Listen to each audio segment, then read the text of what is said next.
Hello guys, ये part 2 है। और अगर आप मेरे चैनल पे नए हो तो प्लीज़ मुझे फॉलो ज़रूर कर लेना, लाइक कर देना, कमेंट ज़रूर करना। मेरी जो पहली गलती है ज़िंदगी में वो वही हुई है कि मैंने हड़बड़ी में टिकट की थी, जिसकी वजह से मुझे एसी नहीं मिला, मुझे स्लीपर क्लास की टिकट मिली। और मैं अपने फैमिली को सरप्राइज़ देने के लिए जा रही थी कटिहार, लेकिन मैं खुद सरप्राइज़ हो गई। ये देखिए, मैंने स्लीपर का टिकट बुक किया था, लेकिन ये स्लीपर है या जनरल है मुझे कुछ समझ में नहीं आ रहा था। मैं अकेली यहाँ पर लेटी हुई थी, लेकिन ये देखिए भीड़, कोई मेरे पैर के पास बैठा था, कोई मेरे माथे के पास बैठा हुआ था। इतनी ज़्यादा भीड़ थी ना कि पूछिए मत। रात के 12:30 बज गए। मैं पूरी रात भी एक पल के लिए सो नहीं पाई हूँ, इतनी ज़्यादा इस कैपिटल में भीड़ थी। जब से कैपिटल आरा से खुलने लगी है तब से ऐसा ही होता है, और मुझे लगता है कि ज़िंदगी में मैं कभी भी एक गलती नहीं करूँगी। मैंने बहुत शॉर्ट टाइम में ये जो टिकट है वो बुक की थी, जिसकी वजह से मुझे ये दिन देखना पड़ रहा है कि मैं रात भर सो नहीं सकती हूँ। ऐसे मुझे कैपिटल एक्सप्रेस बहुत पसंद है, क्योंकि ये रात में पटना से खुलती है और सीधे सुबह 6:50 पर कटिहार पहुँचा देती है। ऐसे में मैं एक दिन के लिए भी घर जाती हूँ तो मुझे लगता है कि चलो दिन भर और रात भर रही, फिर नेक्स्ट डे मैं निकल जाती हूँ। तो ऐसा ही कुछ था, मैंने बहुत हड़बड़ी में किसी इमरजेंसी काम के लिए ऐसे जो टिकट है वो बुक कर ली थी, और उसमें स्लीपर मिल गया था मुझे। तो मैं क्या ही करती, मैं जा ही रही थी।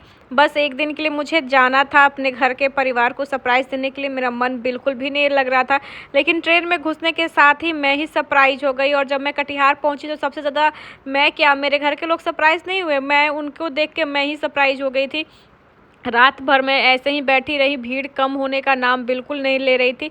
हद तो तब हो गई कि देखिए ये आदमी आके नीचे में जो है वो घुस के सो गया। मैं तो हंस भी रही थी कि भाई, ये देख के बहुत बुरा लग रहा था क्या कि लोग कितने परेशान। और ये देखिए ये इन बच्चा को लेके यहाँ बैठी हुई थी।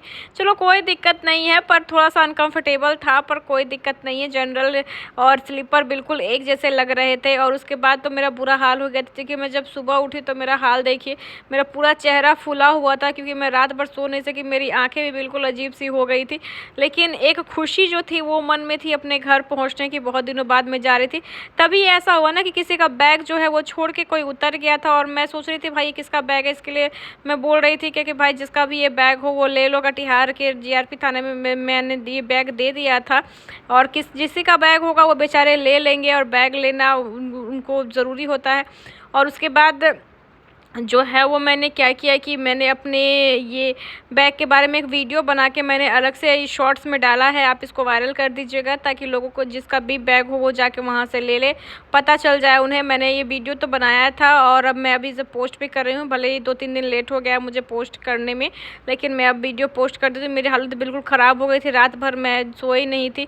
और इस वीडियो बैग में क्या क्या है मैं बता दूँ। मैं आपको 1-2 किताबें थी, कुछ सारे डॉक्यूमेंट थे। कोई ऐसा ज़रूरी डॉक्यूमेंट भी नहीं मिला मुझे जिससे मैं ये पता लगा सकूं कि ये किसकी है। और मिंटू कोई कुमार थे, उनका ये था, और उनका एक आईडी कार्ड जो है वो मिला हुआ था, जिसे हम लोगों ने कटिहार जीआरपी में दे दिया गया था। और फिर मैं कटिहार स्टेशन पहुंच गई थी। सबसे बुरा तो तब लगा ना, क्योंकि जब मैं बाहर निकली तो मुझे पता चला कि 2 महीने में कटिहार के एक टोटो वाले ने मुझसे कहा कि तेरटोला जाने के लिए उसे 200 रुपये चाहिए, कि कोई 250 मांग रहा था, कोई 150 मांग रहा था। मैंने सोचा कि भाई एक महीने में ऐसी कौन सी महंगाई बढ़ गई है क्या कि भाई 100-150 लगेगा।